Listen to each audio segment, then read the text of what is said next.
صل على سيدنا ومولانا محمد وعلى سيدنا علي وسيدتنا فاطمة وسيدتنا زينب وسيدنا حسن وسيدنا حسين. اعوذ باللہ من الشیطان الرجیم.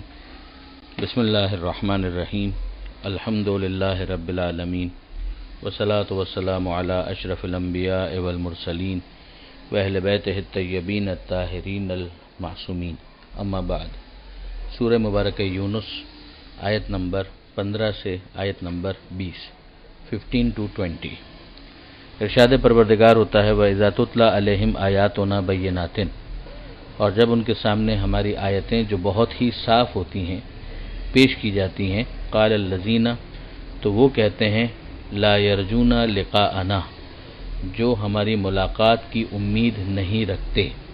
یہ میں نے پہلے بھی گزارش کی تھی کہ اس فریز کو قرآن مجید کے سورے کے اندر کافی استعمال کیا گیا ہے. گزشتہ صفحے پر بھی ہم 2 مرتبہ اس کے استعمال کو دیکھ چکے ہیں.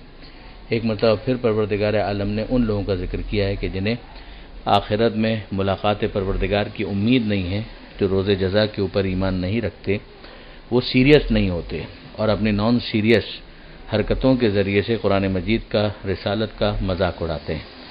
یہاں پر بھی ان کا ایک تبصرہ موجود ہے. قرآن کہتا ہے کہ ان کے سامنے پیش کی گئی ہماری آیتیں جو بینات ہیں، صاف صاف ہیں.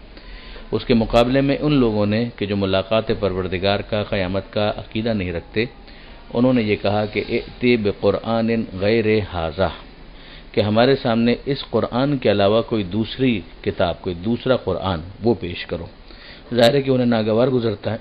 ان کے بتوں کی مذمت اس قرآن کے اندر ہے. جو باتیں حکمت کی اس میں بیان کی گئی ہیں ان میں سے بہت سی وہ ہیں کہ جو ان کو سوٹ نہیں کرتی، تو وہ اپنے آپ کو تبدیل کرنے کے بجائے کتاب کی تبدیلی کا مطالبہ کرتے ہیں.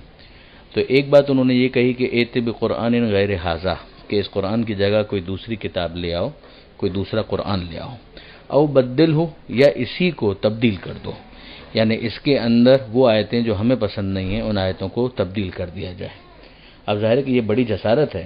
اس کے جواب میں پروردگار عالم کی طرف سے ہدایت یہ ہے کہ قل، اے حبیب کہہ دیجئے، ما یکون لی، مجھے کوئی حق نہیں ہے، ان ابدلہ من تلقاء نفسی، کہ میں اپنی طرف سے اسے تبدیل کر دوں. یعنی یہ کلام میرا تو نہیں ہے، یہ کلام تو پروردگار کا ہے، میں تو اس کو بیان کر رہا ہوں. تو مجھے کہاں سے یہ حق حاصل ہو سکتا ہے کہ میں اسے اپنی طرف سے تمہارے کہنے پر تبدیل کر دوں. ان اتبع الا ما یوحى الی، میں تو اس کا اتباع کر رہا ہوں جو وحی کی صورت میں مجھ پر نازل کیا جا رہا ہے.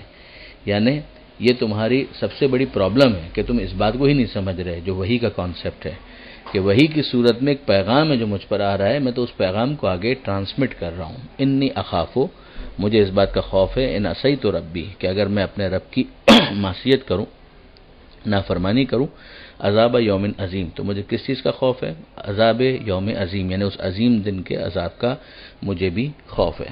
یہ وہی ایک سینیریو کے اوپر ہے بات کہ اگر میں معصیت کروں گا تو پھر میں بھی اس عذاب سے نہیں بچ سکوں گا. تو تم اپنے بارے میں سوچو. نہ پیغمبر اکرم کے یہاں معصیت کا امکان ہے، نہ عذاب کی کوئی گنجائش ہے. پھر اس کے بعد مزید کہا گیا قل، اے حبیب ان سے کہیے، لو شاء اللہ ما تلوتہ علیکم، کہ اگر اللہ چاہتا تو میں تمہارے درمیان اس کی تلاوت نہ کرتا، ولا ادراکم بہ، اور نہ ہی تمہیں اس کی تعلیم دیتا، فقد لبثت فیکم عمرا من قبلہ، تمہارے درمیان میں ایک عمر گزار چکا ہوں اس سے پہلے، افلا تعقلون، تو کیا تم عقل استعمال نہیں کرتے؟ یعنی اگر مجھے اپنی طرف سے یہ چیزیں بیان کرنا ہوتی تو گریجولی آہستہ آہستہ 40 برس میں نے تمہارے درمیان گزارے ہیں. کچھ میں 20 سال کی عمر میں بیان کر دیتا، کچھ 25 سال کی عمر میں، کچھ 30 سال کی عمر میں. پیغمبر اکرم کا جو کردار ہے اس کی بلندی تو اتنی تھی کہ صادق اور امین ان کو کہا جاتا تھا، مگر وہ جو وحی کی صورت میں پیغمبر اکرم پر نازل ہوا ہے وہ پیغمبر اکرم نے اسی وقت بیان کرنا شروع کیا کہ جب 40 برس کے سن میں پروردگار عالم کی طرف سے امر آیا. تو اس سے پہلے بیان نہ کرنا تو ریزن کیا ہو سکتا ہے اس کا، سوائے اس کے کہ اس سے پہلے پیغمبر اکرم کے اوپر وہ چیز وحی کی صورت میں نازل نہیں ہوئی تھی اور ان کو امر نہیں تھا کہ وہ اسے لوگوں کے سامنے تلاوت کریں۔ یہی وہ چیز ہے کہ جس کے اوپر غور کرنے کے لیے عقل استعمال کرنے کی دعوت دی گئی ہے۔ اب اس کے بعد جو آیت ہے، آیت نمبر 17، اس کے اندر پروردگار عالم نے بہت ایک روادارانہ انداز اختیار کرتے ہوئے بات کرنے کی تعلیم دی کہ فمن ازلم، اس سے بڑا ظالم کون ہوگا، ممن افترا علی اللہ کذبہ، جو اللہ پر جھوٹ کی تہمت لگائے۔ یعنی اگر کوئی چیز میں تمہارے سامنے بیان کر رہا ہوں اور وہ خدا نے مجھ پر نازل نہیں کی ہے اور میں خدا کی طرف منسوب کر دوں تو معاذ اللہ، مگر پھر مجھ سے بڑا ظالم کون ہوگا۔ او کذب بآیاتہ، یا وہ کہ جو اللہ کی آیتوں کی تکذیب کر دے۔ یعنی اب ذرا سوچو اور دوسرے اینگل سے دیکھو کہ جو میں کہہ رہا ہوں وہ درست ہے کہ اللہ ہی کی طرف سے یہ سب کچھ نازل ہوا ہے اور تم اس کی تکذیب کر رہے ہو، جھٹلا رہے ہو، تو پھر تم سے بڑا ظالم کون ہوگا۔ یعنی یہ وہ انداز ہے کہ جس کے نتیجے میں جو آڈینس ہے اس کو قابل سماعت بنایا جاتا ہے کہ اس اف سیناریو کے اوپر غور کرو کہ بڑا ظالم کون ہوگا۔ اگر غلط خدا کی طرف میں منسوب کر رہا ہوں تو مجھ سے بڑا ظالم کون ہوگا، اور اگر میں ایسا نہیں کر رہا تو پھر تو میں امانت داری کے ساتھ پیغام پہنچا رہا ہوں، مگر تم اگر تکذیب کر رہے ہو تو پھر تم سے بڑا ظالم کون ہوگا۔ یہ باقاعدہ نسبت دینے کی بجائے اس طرح سے بیان کرنا سامنے والے کو سوچنے اور سمجھنے پر مجبور کرتا ہے۔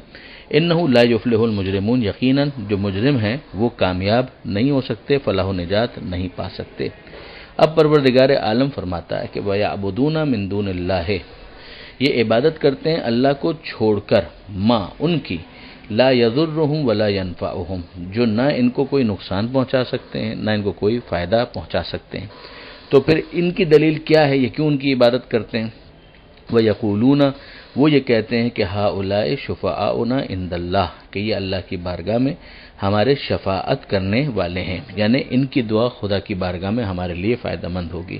اب یہ خود خدا کے اوپر ایک بہتان ہے، یعنی جس کو خدا شفاعت کی اجازت دے گا وہ یقیناً شفاعت کریں گے۔ یہ بات تو ہم سورہ یونس کے آغاز ہی کے اندر دیکھ چکے ہیں، اور اس کے علاوہ آیت الکرسی کے اندر بھی ہم پڑھتے ہیں کہ من ذا الذی یشفع عنده الا باذنہ، کہ کون ہے جو اللہ کی بارگاہ میں شفاعت کرے مگر وہ کہ جسے اللہ اذن اور اجازت عطا کرے۔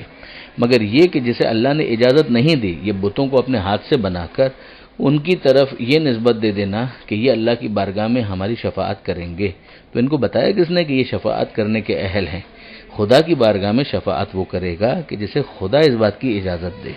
یہاں پر یہ افتراء اور بہتان ہے، یعنی ایک مرتبہ پھر کہ یقولون ہؤلاء شفعاؤنا عند اللہ، کہ وہ یہ کہتے ہیں کہ یہ ہمارے شفیع ہیں اللہ کی بارگاہ میں۔ ایک تو یہ جھوٹ، دوسری بات یہ کہ جو شفیع بھی ہوتا ہے واقعی لیجٹمیٹ شفاعت کرنے والا ہوتا ہے، اس کی بھی عبادت کی کہاں گنجائش ہے؟ عبادت تو اس اظہار کا نام ہے کہ جو خدا کو خدا یا خدا کے ساتھ کسی کو نعوذ باللہ من ذالک شریک مانتے ہوئے اس کی خدائی کے اقرار کے لیے بطور عبادت انجام دیا جائے، اس فعل کو عبادت کہتے ہیں۔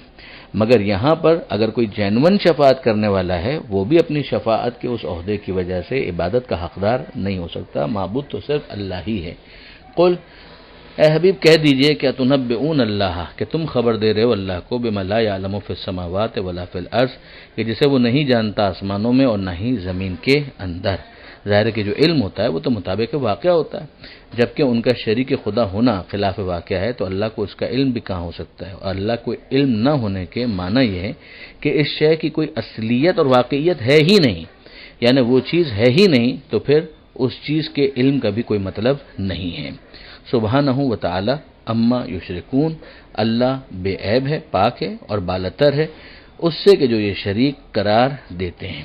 اس کے بعد ارشاد ہوتا ہے وما کان الناس الا امۃ واحدہ، ابتدا میں سب ایک ہی امت تھے، یعنی ایک ہی دین پر تھے، فطری دین کے اوپر تھے، توحید کے دین پر تھے، جس کو دوسری جگہ کہا گیا ان الدین عند اللہ الاسلام، کہ دین تو اللہ کے نزدیک صرف اسلام ہے۔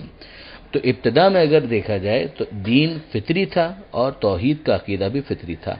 اس کے بعد جب انسان اس دنیا میں اپنے زندگی کے سفر کو آگے بڑھاتا ہے تو کبھی نفس امارہ کے مختلف بہکاووں میں آنے کی وجہ سے، کبھی شیطان کے ٹریپ میں آنے کی وجہ سے، کبھی کسی اور انفلوئنس میں آنے کی وجہ سے وہ شرک کو بطور بدعت ایجاد کرتا ہے کہ جس کا اس فطری دین کے ساتھ کوئی تعلق نہیں ہوتا، تو نتیجتاً دو گروہ ہو جاتے ہیں، ایک موحدین کا اور ایک مشرکین کا۔ فاختلفوا، پھر انہوں نے اختلاف کیا۔ ولولا کلمۃ سبقت من ربک، اور اگر ایک بات پہلے سے طے نہ ہوتی تمہارے رب کی طرف سے، لقضی بینہم فیما فیہ یختلفون، تو ان کے درمیان ان باتوں میں جن کا یہ اختلاف کیا کرتے ہیں فیصلہ کر دیا جاتا۔